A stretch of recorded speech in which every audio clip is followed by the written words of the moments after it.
నమస్కారం NSTV news కి స్వాగతం. హెడ్లైన్ చూద్దాం.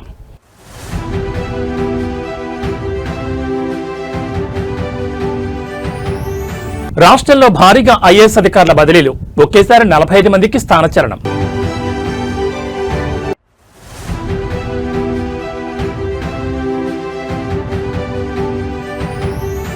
టీడీపీ వైసీపీ సభ్యుల మధ్య మాటల యుద్ధం, సీమకు చంద్రబాబు ద్రోహం చేస్తున్నారన్న వైసీపీ సభ్యులు.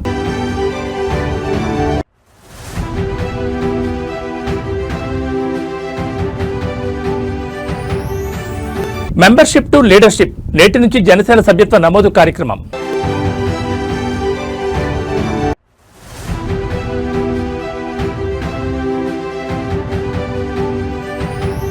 మనీ లాండరింగ్ కేసులో ఈడీ ముందు హాజరైన అనిల్ అంబానీ, రుణాల మళ్లింపు కేసులో సుదీర్ఘంగా సాగుతున్న విచారణ.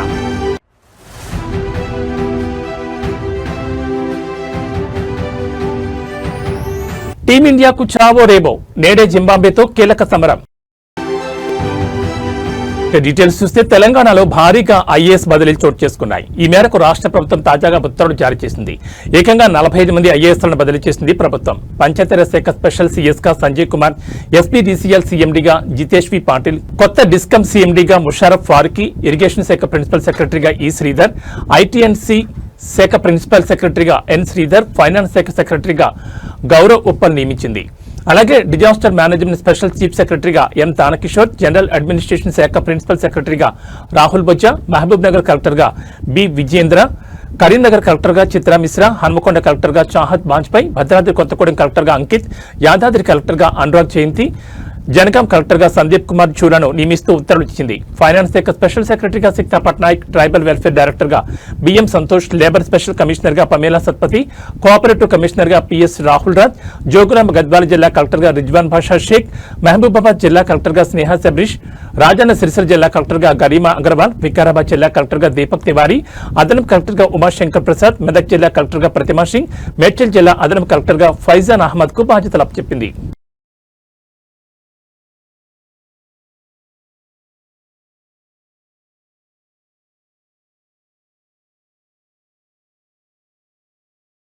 ఆంధ్రప్రదేశ్ రాష్ట్ర శాసనమండలిలో తీవ్ర గందరగోళం కొనసాగుతోంది. సభ ప్రారంభమైన 5 నిమిషాలకు మళ్లీ వాయిదా పడింది. రాయలసీమ లిఫ్ట్ ఇరిగేషన్పై తెలంగాణ సీఎం రేవంత్ రెడ్డి మాటలకు సమాధానం చెప్పారని వైసీపీ సభ్యులు నినాదాలు చేశారు. తమ సభ్యులు అడిగిన ప్రశ్నలకు సమాధానాలు పూర్తి కాకుండానే మరో ప్రశ్నకు వెళ్లడంపై మండలి విపక్ష నేత బొత్స సత్యనారాయణ తీవ్ర అభ్యంతరం వ్యక్తం చేశారు. సభా సాంప్రదాయాలుంటాయి, ఒక ప్రశ్నకు సమాధానం పూర్తి కాకుండానే మరో ప్రశ్నకు వెళ్లడం సరికాదన్నారు. ఇరిగేషన్ మంత్రి ఉపన్యాసంతో మాకు అభ్యంతరం లేదు, ఆయన ఏదో చెప్పుకున్నారు. రేవంత్ రెడ్డి వాళ్ళ అసెంబ్లీలో మాట్లాడిన మాటలు కట్టుబడి ఉన్నారా లేదా అనే దానికి క్లారిటీ ఇవ్వాల్సిన అవసరం ఉందని బొత్స డిమాండ్ చేశారు. ఈ సందర్భంగా టీడీపీ వైసీపీ సభ్యుల మధ్య మాటల యుద్ధం చెలరేగింది.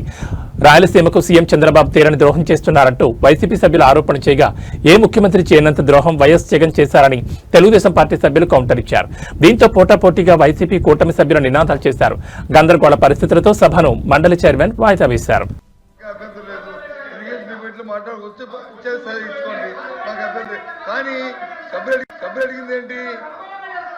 ఏదైతే రేవంత్ రెడ్డి గారు శాసనసభలో చెప్పారో దానికి కట్టుబడి ఉన్నారో లేదా, లేదు దాన్ని వ్యతిరేకిస్తామని చెప్తారా? అది చెప్పింది అబద్ధం అని ఆ మాట ఎక్కడ రావట్లేదు. ఈ ప్రభుత్వం తాలూకా అయిపోయిందండి. వాయిస్ రావట్లేదు, వాయిస్ రావట్లేదండి. ఏం చేద్దాం మీరు? ఏం వాయిస్ రావట్లేదు.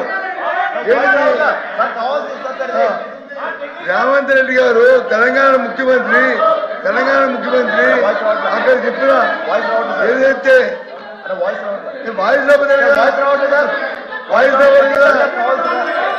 ఏంటిది, తెలంగాణ ముఖ్యమంత్రి గౌరవనీయులు రేవంత్ రెడ్డి గారు తెలంగాణ చెప్తేనే అది వాస్తవం చెప్పనండి. రెండోది ఇరిగేషన్ మినిస్టర్ గారు అన్ని చెప్పారు. సార్ కూర్చోండి, అలేపి గారు కూర్చోండి. సార్ సెకండ్ క్వశ్చన్కి వచ్చేసాం.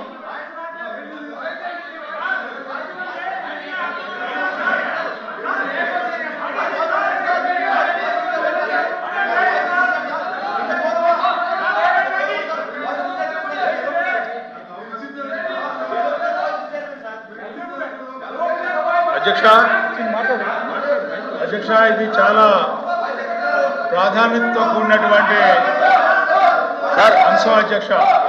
1 minute అండి, క్లారిటీ రాను. కూర్చోండి ప్లీజ్, కూర్చోండి కూర్చోండి.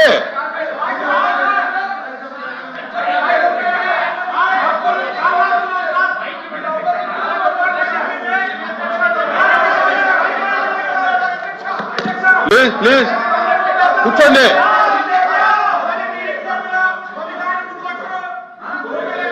ఆయన కూడా నీకెందుకు స్వామి, ఆయన కూడా నీకెందుకు, ఆయన కూడా నీకెందుకు.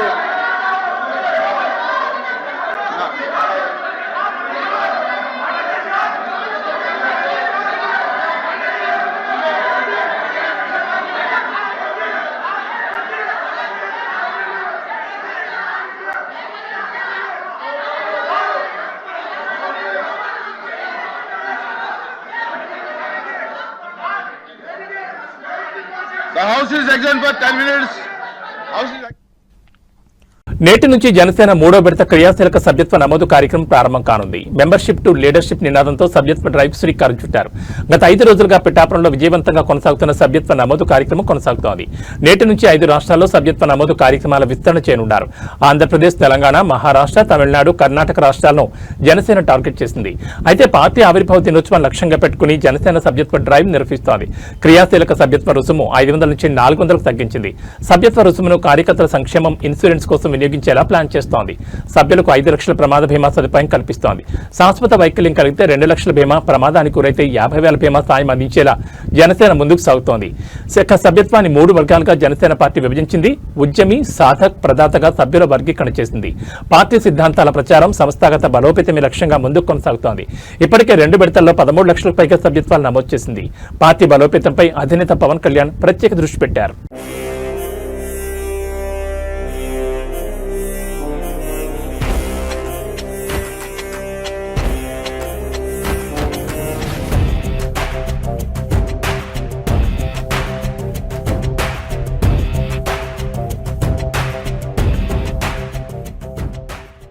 ఈరోజు మంచి రోజు కాబట్టి ప్రెసిడెంట్ గారు ప్రత్యేకంగా మనం ఈ కార్యక్రమాన్ని ఈరోజు ప్రారంభించుకుందాం. మనం అందరం కూడా మన భగవంతుని మనం ప్రార్థించుకుంటూ ఆ బ్లెస్సింగ్స్ తోటి ముందుకెళ్లే విధంగా ఈ రోజున ప్రత్యేకంగా మహాశివరాత్రి రోజున ప్రెసిడెంట్ గారు మొట్టమొదటి సభ్యత్వం ఆయనే తీసుకుని 26వ తారీఖు నుంచి మనం రాష్ట్ర వ్యాప్తంగా ఈ కార్యక్రమాన్ని తీసుకెళ్దామని ఖరారు చేశారు. పిఠాపురంలో అందరికన్నా ముందు ప్రారంభిద్దాం, ఒక వారం ముందు. ఎందుకంటే పిఠాపురంలో ఒక కాన్సెప్ట్లో ప్రెసిడెంట్ గారు మన క్యాడర్ని, నాయకత్వాన్ని ముందు నడిపించాలి, వాళ్ళకి ఒక బాధ్యత అర్థం అవ్వాలనే ఉద్దేశంతో అక్కడ కొంచెం కసరత్తు చేయడం జరిగింది. సో అందులో భాగంగా ముందుగా పిఠాపురంలో ఒక వారం రోజుల ముందు మొదలుపెట్టి 26వ తారీఖు నుంచి రాష్ట్ర వ్యాప్తంగా మనం దీన్ని ముందు తీసుకెళ్తాం. మెంబర్షిప్కి మొదటి మెంబర్షిప్ నేను తీసుకుంటాను. సో దానికి మా వాళ్ళు పుస్తకాలు లైబ్రరీలు ఇచ్చేస్తాను. నేను కనీసం 2 కోట్లతో జనసేన మెంబర్షిప్ తీసుకుంటాను. మనం 4 విడతలు చేసాం ఇప్పటివరకు. ప్రతి విడతలో కూడా కనీసం ₹1 కోటి ఇచ్చారు ప్రెసిడెంట్ గారు. సో ఈ రోజున 2 కోట్లు మన సభ్యత్వానికి జనసేన పార్టీ కోసం. అది గొప్ప కార్యక్రమం. నాకేమనిపిస్తుంది, ఇది మన ఇల్లు, మన కుటుంబం. మన కుటుంబంకి నడిపేవాడు వాడు ఇవ్వకపోతే ఎట్లా అనుకుంటాం. ఒక లేనప్పుడు పర్లేదు, పనిచేద్దాం. సినిమాలు ఉన్నాయి, సంపాదిస్తున్నాం కదా.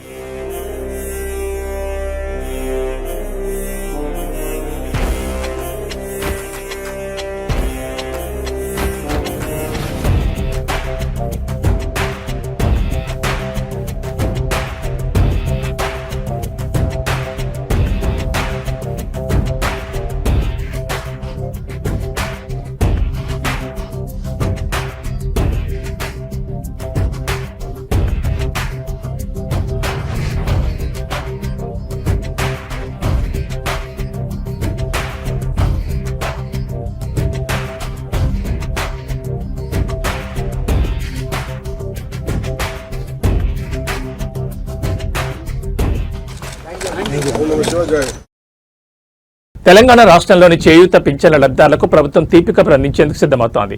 ఆర్థిక పరిస్థితులను బట్టి పింఛన్ల మొత్తాన్ని పెంచాలని ముఖ్యమంత్రి యోచిస్తున్నారు. దీనికి సంబంధించిన కసరత్తును ఆర్థిక శాఖ ఇప్పటికే ప్రారంభించింది.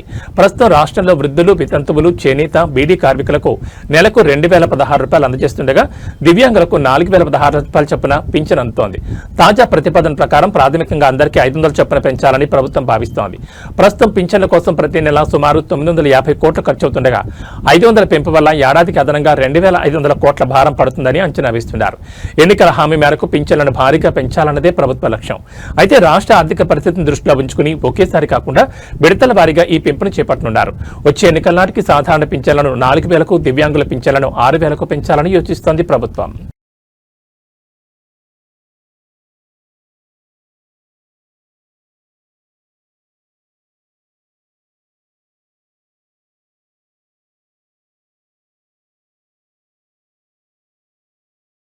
Andhra Pradesh assembly deputy speaker Raghu Rama Krishna Raju ప్రమాదవశాత్తు గాయపడడం రాజకీయ వర్గాల్లో చర్చనీయాంశమైంది. అమరావతిలో ఎమ్మెల్యేలు, ఎమ్మెల్సీల కోసం ప్రత్యేకంగా నిర్వహిస్తున్న క్రీడా పోటీల్లో భాగంగా క్రికెట్ మ్యాచ్ జరుగుతుండగా ఈ ఘటన చోటు చేసుకుంది. ఎప్పుడు తన వాక్చాతుర్యంతో రాజకీయాల్లో చురుగ్గా ఉండే రఘురామ మైదానంలో కూడా అంతే ఉత్సాహంగా ఆడుతూ అందరినీ అలరించారు. అయితే అనూహ్యంగా జరిగిన ఈ ప్రమాదం ఆయన అభిమానులను ఆందోళనకు గురిచేసింది. ఈ ఘటనకు సంబంధించిన వివరాలకు వెళ్తే బ్యాటింగ్ చేస్తున్న సమయంలో రనౌట్ నుంచి తప్పించుకునేందుకు రఘురామకృష్ణరాజు అత్యంత వేగంగా పరిగెత్తారు. క్రీజుకు చేరువవుతున్న క్రమంలో ఒక్కసారిగా బ్యాలెన్స్ కోల్పోయి బోర్లా పడిపోయారు. ఈ క్రమంలో ఆయన భుజం, మణికట్టు మరియు బొటన వేలికి బలమైన గాయాలయ్యాయి. వెంటనే అక్కడే ఉన్న వైద్య బృందం ఆయనకు ప్రాథమిక చికిత్స అందించింది. క్రీడా స్ఫూర్తిని చాటుతూ పరుగు కోసం ఆయన చేసిన ప్రయత్నం చూసి తోటి ప్రజాప్రతినిధులు ఆశ్చర్యపోయారు.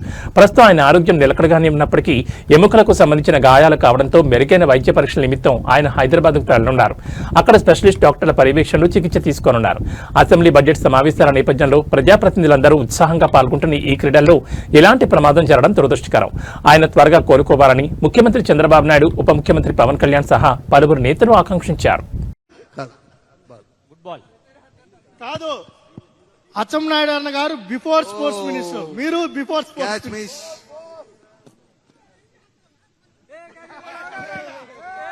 రన్ అవుట్ అయిపోయారు. పుట్టపర్తి పోలీస్ శాఖలో అవినీతి సెగలు రేగుతున్నాయి. రక్షక భటులే భక్షకులుగా మారుతున్నారా అనే అనుమానాలు బలపడుతున్నాయి. పుట్టపర్తి డీఎస్పీ విజయ్ కుమార్, సీఐ మారుతి శంకర్ తనను 30 లక్షలు ఇవ్వాలని బెదిరిస్తున్నారంటూ బాధితుడు మారుతిరెడ్డి విడుదల చేసిన సెల్ఫీ వీడియో ఇప్పుడు రాష్ట్ర వ్యాప్తంగా సంచలనం సృష్టిస్తోంది. తనపై పదే పదే అక్రమ కేసులు బనాయిస్తూ మానసిక వేదన గురిచేస్తున్నారని బాధితుడు ఆ వీడియోలో కన్నీటి పర్యంతమయ్యాడు. రక్షణ కల్పించాల్సిన ఉన్నతాధికారులే లక్షల్లో వసూళ్లకు దిగడంపై సర్వత్రా విమర్శలు వ్యక్తమవుతున్నాయి. ఈ అవినీతి వ్యవహారంపై ఉన్నతాధికారులు స్పందించి సమగ్ర విచారణ జరిపించాలని బాధితుడు కోరుతున్నాడు. అసలు పుట్టపర్తి పోలీస్ స్టేషన్లో ఏం జరుగుతోంది? చట్టాన్ని కాపాడాల్సిన వారే ఇలా వసూళ్ల దందా నడిపిస్తున్నారా అనే ప్రశ్నలు వినిపిస్తున్నాయి.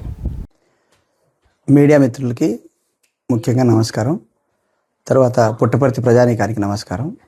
పుట్టపర్తి నియోజకవర్గంలో డిఎస్పీ గారు అయినటువంటి విజయ్ కుమార్ గారు, తర్వాత CI Kothacheruvu upgrade police station Maruthi Shankar CI గారు ఇద్దరు కలిసి నన్ను, నా కుటుంబాన్ని, తర్వాత నా మిత్రులు కొంతమందిని, వారి కుటుంబాల్ని అక్రమంగా నిర్బంధించి వేధిస్తూ అక్రమ కేసులు పెడుతూ విపరీతంగా టార్చర్ గురి చేస్తూ ఈ గత 20-30 రోజుల నుంచి ఇదే తంతుగా విపరీతంగా వేధిస్తూ మానసిక ఒత్తిడికి గురి చేస్తూ ఇబ్బంది పెడుతున్నారు.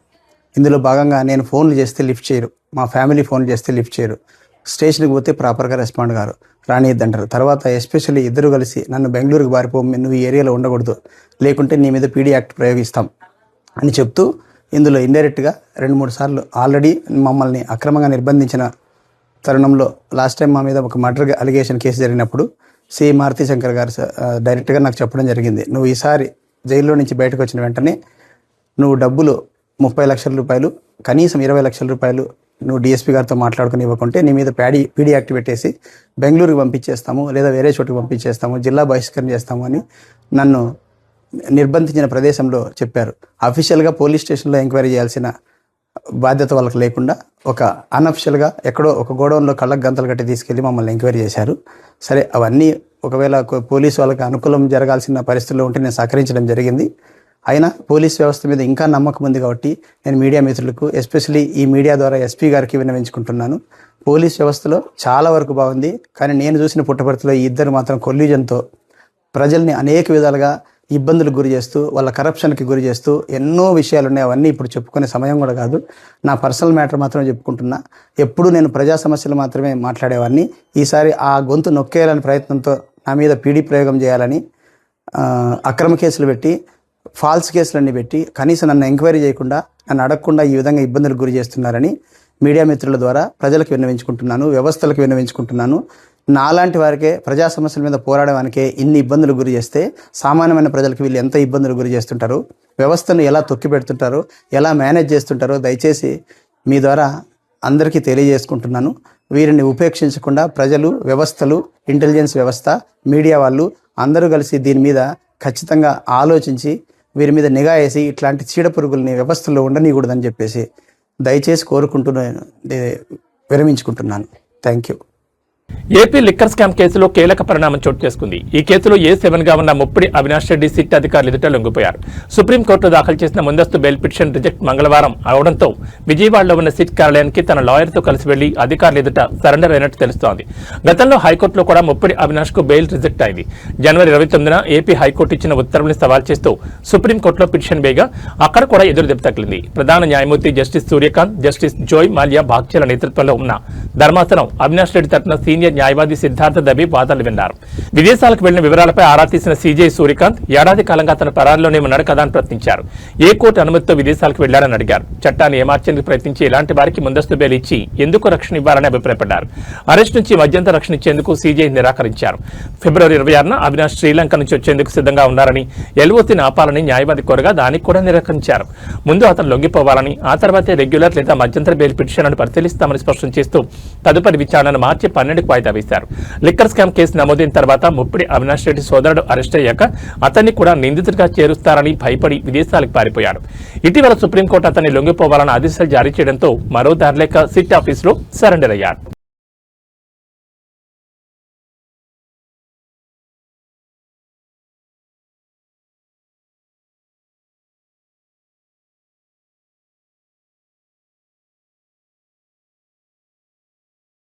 Reliance group of chairman Anil అంబానీకి కష్టాలు ముదురుతున్నాయి. మనీ లాండరింగ్, బ్యాంక్ లోన్ల మోసం కేసులో గురువారం ఆయన ఢిల్లీలోని ఎన్ఫోర్స్మెంట్ డైరెక్టరేట్ కార్యాలయంలో విచారణకు హాజరయ్యారు. సరిగ్గా ఒక్కరోజు ముందే ముంబైలోని ఆయన విలాసవంతమైన నివాసం అబోర్డ్ను ఈడీ జప్తు చేయడం గమనార్హం. ముంబైలోని పాలీహిల్ ప్రాంతంలో ఉన్న 17 అంతస్తుల ఈ భవనం విలువ సుమారు 3,716 కోట్లుంటుందని అంచనా. రిలయన్స్ కమ్యూనికేషన్ సంస్థకు సంబంధించిన బ్యాంకు రుణాల మళ్లింపు, నిధుల దుర్వినియోగం ఆరోపణలపై 60 ఏళ్ల అనిల్ అంబానీని అధికారులు రెండో విడత విచారించారు. ఒకప్పుడు ప్రపంచ కుబేర్లలో ఒకరిగా ఉన్న అనిల్ అంబానీ గత 2 దశాబ్దాలుగా తన వ్యాపార సామ్రాజ్యంలో వరుస నష్టాలు ఎదుర్కొంటున్నారు. విద్యుత్ నుంచి రక్షణ రంగం వరకు విస్తరించిన ఆయన వ్యాపారాలు ప్రస్తుతం దర్యాప్తు సంస్థల నిఘాలో ఉన్నాయి. తాజాగా ఈడీ జరిపిన ఈ ఆస్తుల అటాచ్మెంట్ మరియు సుదీర్ఘ విచారణ పారిశ్రామిక వర్గాల్లో చర్చనీయాంశంగా మారింది. ముఖేష్ అంబానీ తమ్ముడుగా అందరికీ తెలిసిన అనిల్ ఇప్పుడు తన ఉనికిని కాపాడుకునేందుకు న్యాయపరమైన పోరాటం చేస్తున్నారు. ఈ కేసులో తదుపరి చర్యలు ఎలా ఉంటాయనేది ఇప్పుడు ఉత్కంఠగా మారింది.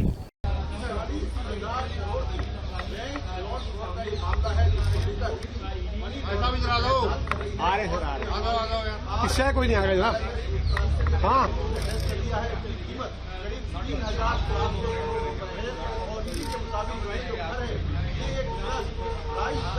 को ट्रांसफर किया गया था और ये इसलिए किया गया था ताकि जो घर के ऊपर लॉन है वो लॉन लेकिन इसी ने बड़ी कार्रवाई करते हुए वाली हिल्स में उनका घर है उसको भी अटैच कर दिया। अब तक इस पूरे मामले में भाई आगे बढ़ जा। आप देख सकते हैं कि ये अनिल अंबानी है जो में शामिल होने के लिए ఇజ్రాయెల్కు ప్రధాన స్నేహితుడు మోదీ అని ఇజ్రాయెల్ ప్రధాని బెంజమిన్ నెతన్యాహు పేర్కొన్నారు. భారత్ను మోడీ అత్యంత వేగంగా అభివృద్ధి చేస్తున్నారని, మోడీ తమకు స్నేహితుడి కంటే ఎక్కువని అభివర్ణించారు. భారత్ ఇజ్రాయెల్ మధ్య అనుబంధాన్ని మాటల్లో వర్ణించలేం. ఇరు దేశాల ప్రజల మధ్య సహృద్భావ సంబంధాలు. భారత్ 150 కోట్ల మంది ప్రజలున్న అతిపెద్ద దేశం. భారత్తో వాణిజ్య ఒప్పందాలు రెట్టింపయ్యాయి. అదేవిధంగా భారత్తో సన్నిహిత సంబంధాలు 3 రెట్లు పెరిగాయి. ఇరు దేశాలు ప్రాచీన నాగరికత ఉన్న దేశాలు. అనేక రంగాల్లో మన మధ్య సోదరభావం ఉంది. భారత్ ప్రపంచంలోని అత్యంత శక్తివంతమైన దేశమని నెతన్యాహు పేర్కొన్నారు. అంతకుముందు కూడా ఇజ్రాయెల్ పార్లమెంట్ స్పీకర్ మోదీని ప్రశంసిస్తూ మాట్లాడారు. మోడీ పాలన భారత్కు స్ఫూర్తిదాయకమని, భారత్ను సమూలంగా మార్చడంలో ఆయన కీలక పాత్ర పోషించారన్నారు. అదేవిధంగా వ్యవసాయం, మౌలిక సౌకర్యాల పరంగా భారత్ను అగ్రస్థానంలో నిలిపారని, అత్యంత వేగంగా అభివృద్ధి చెందుతున్న దేశంగా భారత్ను నిలిపారని పేర్కొన్నారు. I know you know this, but I want to make sure that everyone knows this. In the First World War, when we were still under Ottoman occupation, those who helped us liberate this country, the British Army, in which there were Jewish fighters, including Jabotinsky, with the 1st Jewish Battalion, but also brave Iranian soldiers and commanders who fought like lions in the battle against Haifa for the liberation of Haifa. The forces were pushed back, and who stormed forward, gave their lives? Indian commanders. We never forget that too. They gave their lives for us.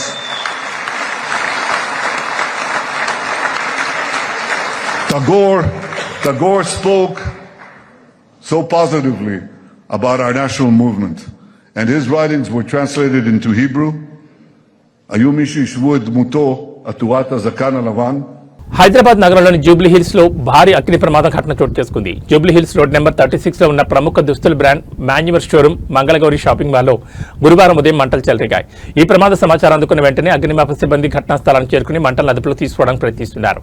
అగ్ని ప్రమాదం కారణంగా shopping mall నుంచి మంటలు ఎగిసిపడుతున్నాయి. Shopping mall పక్కనే ఉన్న భవనాలకు మంటలు వ్యాపించాయి. ఘటనా స్థలానికి చేరుకున్న 3 ఫైర్ ఇంజన్లు మంటలను అదుపులోకి తెచ్చేందుకు ప్రయత్నిస్తున్నాయి. మరోవైపు మంటల్లో షాపింగ్ మాల్ సిబ్బంది చిక్కున్నట్లు తెలుస్తోంది.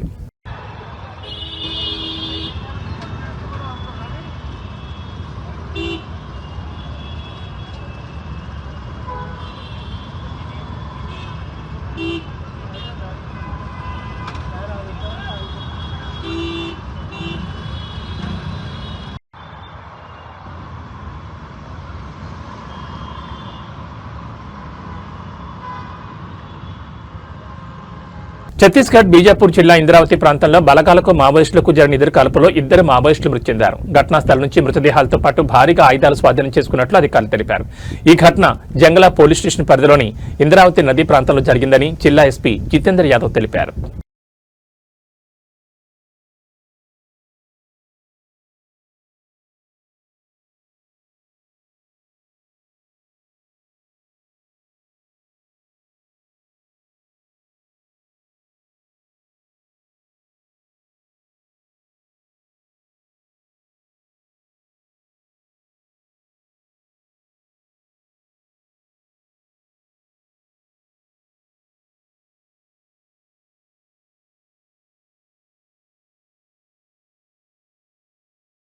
T20 ప్రపంచ కప్ 2026 సూపర్ 8 లో భాగంగా నేడు భారత్ జింబాబ్వే మధ్య మ్యాచ్ జరగనుంది. చెన్నైలోని చెపాక్ మైదానంలో మ్యాచ్ ఈ రోజు రాత్రి 7 గంటల నుంచి ఆరంభం కానుంది. ఈ మ్యాచ్ టీమిండియాకు చావో రేవో లాంటిది. దక్షిణాఫ్రికా ఓడిపోవడంతో నెట్ రన్ రేట్లో బాగా వెనుకబడ్డ భారత్ గట్టిగా కొడితేనే గట్టెక్కుతుంది. ఒకవేళ జింబాబ్వేపై నేడు ఓడితే సూర్యసేన ఇంటికి వచ్చేయాల్సింది. ఈ నేపథ్యంలో సెమీ సంస్థలు సజీవంగా ఉండాలంటే జింబాబ్వేపై గెలవడం కాదు, భారీ తేడాతో గెలవాలి. చావో రేవో తేల్చుకోవాల్సిన మ్యాచ్లో డిపెండింగ్ ఛాంపియన్ భారత్ ఎలా ఆడుతుందో చూడాలి. జింబాబ్వే మ్యాచ్ నేపథ్యంలో భారత్ ఫ్లయింగ్ 11పై అందరిలో ఆసక్తి నెలకొంది. ప్రస్తుత టీమిండియా పరిస్థితికి ప్రధాన కారణం బ్యాటింగే అనడంలో ఎలాంటి సందేహం లేదు. టాప్ ఆర్డర్లో అభిషేక్ శర్మ వైఫల్యం కలవరపెడుతోంది. టోర్నీలో ఇప్పటివరకు ఆడిన 4 మ్యాచ్ల్లో 15 పరుగులు చేయగా 3 డకౌట్లయ్యాడు. ఇప్పటికైనా అభిషేక్ పుంజుకోవడం జట్టుకు కీలకం. అయితే ప్రస్తుత పరిస్థితుల్లో అతను సహజ స్థాయిలో ఆడతాడా లేదా అన్నది ఆసక్తికరం. మరో ఓపెనర్ ఇషాన్ కిషన్ గత 2 మ్యాచ్ల్లో తేలిపోయాడు. సంజు శాంసన్ ఓపెనర్గా ఆడించి కిషన్ 3లా ఆడించాలని భారత్ చూస్తోంది. తిలక్ వర్మ స్ట్రైక్ రేట్ జట్టుకు ఇబ్బందిగా మారింది. సూర్యకుమార్ యాదవ్, హార్దిక్ పాండ్యా పెద్ద ఇన్నింగ్స్లు బాకీ ఉన్నారు.